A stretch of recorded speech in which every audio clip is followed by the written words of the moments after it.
Assalamualaikum warahmatullahi wabarakatuh. Hai semuanya, perkenalkan nama saya Nabila Puramasari dan rekan saya Tika Febriani. Jadi kita sekarang lagi ada di Pantai Puke, yang tepatnya ada di mana Kak Tika? Tepatnya ada di Pantai Purus, Kelurahan Purus, Kecamatan Padang Barat, Kota Padang nih Kak Nabila. Oke, sekarang kita lagi ada di Pantai Purus. Sekarang Kak Tika, cuacanya seperti apa sih di sini? Alhamdulillah ya Kak Nabila, untuk cuaca pada sore ini dibilangnya cukup bersahabat untuk kita karena cuacanya nggak terlalu panas dan nggak terlalu dingin nih Kak Nabila. Wah, enak nih dibuat aktivitas. Nah, kira-kira untuk sekarang kita lagi ngapain sih Kak Tika? Oke, untuk sore ini Kak Nabila, kita lagi ada di Pantai Purus itu dengan kegiatan untuk mengetahui lebih lanjut kegiatan dari Puke itu sendiri Kak Nabila. Oke, kira-kira teman-teman ada yang tahu belum Puke itu apa? Nah, untuk lebih lanjutnya kita tanya Kak Tika. Apa sih Kak Tika kira-kira Puke itu? Oke, Puke itu Kak Nabila biasanya lebih dikenal oleh masyarakat sekitar itu dengan istilah Maelo Puke. Jadi Maelo Puke itu merupakan cara tradisional yang dilakukan oleh masyarakat Minangkabau untuk menangkap ikan di pinggir laut ataupun di pinggir pantai Kak Nabila. Oke, nah untuk waktunya sendiri Kak Tika, untuk memuke itu kapan sih Kak Tika? Biasanya nih Kak Nabila, masyarakat setempat itu melakukan kegiatan Puke itu sendiri kalau bukan pagi hari, sore hari Kak Nabila. Oke, karena kita lagi ada di sore hari, kira-kira Kak Tika menemui nelayan-nelayan yang lagi memuke belum? Untuk sejauh ini kita udah bisa ngelihat ya Kak Nabila beberapa nelayan yang ada di sekitar kita. Dan untuk informasi lebih lanjutnya Kak Nabila, kita akan mengetahui dari rekan kita sendiri Kak Nabila. Oke, terima kasih Kak Tika. Terima kasih Kak Nabila. Assalamualaikum Pak, maaf waktunya. Iya Pak. Sebelumnya kami dari mahasiswa Universitas Andalas mau mewawancari Bapak mengenai aktivitas Puke di Pantai Purus ini Pak. Nah sebelumnya nama Bapak siapa Pak? Nurman. Dan ini lagi kegiatan apa gitu Pak? Ini Pukenya cabia, sudah tercabia harus dibubur Puke ke balia supaya rapi mereka balia. Gitu. Jadi kan Allah siap dibubur. Kalau boleh tahu Pak, cabianya kok sekali seminggu atau tidak ditentuan Pak? Tidak tentuan loh. Oh berarti kadang-kadang itu pun kendalanya tuh di tasangkui di karang berarti Pak ya? Iya, atau kalau kami di sekolah namanya balas. Kayak batang yang tidak terduga. Misalnya timbul lawak mereka. Di lingkung di Puke kok kan kiranya tagesuhnya mereka contoh gitu cabianya gitu. Sudah cabianya dibubur lah ya, diperbaiki lah mereka lah gitu. Kalau Puke layang kok Pak, biasanya waktu kegiatannya bila tuh Pak? Kayak ada waktu tertentu atau siang sampai pagi, pagi sampai sore? Pagi sampai maghrib. Oh, berarti dari pagi sampai maghrib Pak ya? Itu menggunakan apa tuh Pak? Kayak pakai perahu ke tengah atau Pak? Perahu Kapal Pak? iya, perahu pakai mesin tempel ya, 2 buah mesin 40. Itu anggotanya ada sekitar 10 orang. Bot payang tuh, iya cek perahu payang tuh. Ada yang 2 balik orang gitu. Berarti dalam cek butuh berarti ada 2 balik atau 10 ya Pak ya? Anggotanya. Iya, anggotanya. Kalau boleh tahu Pak, olah bara lamo apa Bakarajo sebagai nelayan Puke kok Pak? Ada sekitar hampir tahunan lah gitu. Hampir tahun ya Pak ya. Itu emanglah tradisi dari leluhur atau ndak beberapa tahun kok lah do Pak? Lah dari leluhur gitu. Dari leluhur ya Pak ya. Gitu.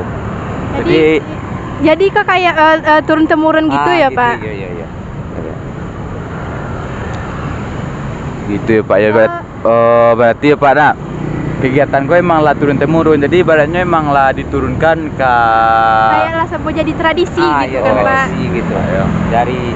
Dari anak dari bapak ke anak, dari mama ke manakan, gitu model-model turun menurun lah gitu. Iya, Dari dulu kalanya. Gitu. kalau boleh tahu enggak Pak, penghasilan sehari-hari Bapak itu tuh bisa dibilang gimana gitu Pak? Oh, kalau puke kok penghasilannya indak terduga doh. Kadang-kadang rasa harimau, kadang ada bagaji, kadang indak gitu. Kadang banyak dapet hari. Kadang indak, kadang kosong. Istilahnya kalau kok indak terduga gaji itu doh. Istilahnya kalau di rokok ndak ada bandrol doh. Kadang mau 2 juta ke gaji lagi panen itu. Kadang ndak ada sama sekali, sama sekali kosong gitu. Berarti emang ndak menantu doh Pak. Itu ada efek ndak di bagian kayak pasangnya air laut atau surutnya air laut kok Pak dalam penangkapan ikan tuh Pak? Itu efek sampingnya gitu kayak pekisaran. Pekisaran tuh kan istilahnya pertukaran bulan. Nah, kalau cuacanya lagi buruk Bapak tuh ikut aktivitas puke kok atau apa? Ya, ndak muke dulu doh. Ndak kelawi dulu doh. Ada beko tempo gak 3 hari atau 4 hari nunggu cuaca elok balik. Baru turun ke lawi balik gitu. Jadi kalau selama apa ndak melakukan kegiatan puke jadi kayak menganggur dulu gitu gak? Iya gitu. Kalau ada kerajo sampingan di dari yang lain ikut ya Wak. Kalau enggak yo nganggur lah dulu gitu. Mungkin sekian, terima kasih banyak Pak atas info dari Puke Iko. Dari kami terima kasih banyak Pak. Terima kasih banyak Pak. Tadi kita sudah mendapat nih penjelasan langsung dari Bapak nelayan nih. Apa sih Puke itu, bagaimana kegiatannya, dari mana dia mendapatkan kebiasaan Puke itu, dari mana sih? Teman saya di awal juga sudah menjelaskan bagaimana tradisi Puke itu, kapan waktunya. Dari kedua agenda yang telah disampaikan oleh rekan saya nih, kita bisa melihat bagaimana sebuah tradisi yang berjalan secara turun-temurun tetap bisa bertahan di tengah hiruk-pikuk ibu kota dari Sumatera Barat ini, yaitu kota Padang nih. Nah, kita sebagai generasi muda juga harus memperhatikan bagaimana sih Puke ini berjalan, apakah bisa terus berjalan. Karena tanpa bapak-bapak nelayan ini, kita tidak bisa mendapatkan asupan-asupan ikan yang bergizi untuk kita memenuhi kebutuhan gizi kita nih. Lalu dengan tradisi Puke ini juga banyak nih masyarakat yang terbantu. Bagaimana mereka bisa mendapatkan penghasilan dari kegiatan Puke ini, bagaimana mereka bisa bertahan hidup untuk makan anak istri di rumah. Untuk selanjutnya, apa sih yang harus kita lakukan nih? Bagaimana kita bisa sebagai seorang mahasiswa nih mempertahankan tradisi Puke ini?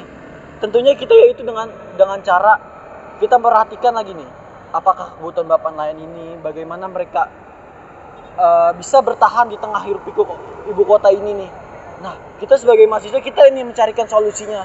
Apabila mereka mendapat permasalahan, apabila mereka mempunyai keresahan, kita juga bisa berpartisipasi dalam membantu mereka menyelesaikan masalah-masalah mereka. Lalu mungkin kita bisa memforwardkannya ke pemerintah maupun ke pihak kampus. Jadi pihak kampus juga bisa melek mata terhadap fenomena-fenomena ini, karena kita seperti yang kita tahu dari wawancara sebelumnya bahwa ini sebuah tradisi turun-menurun. Kita tidak bisa membiarkan budaya ini menghilang.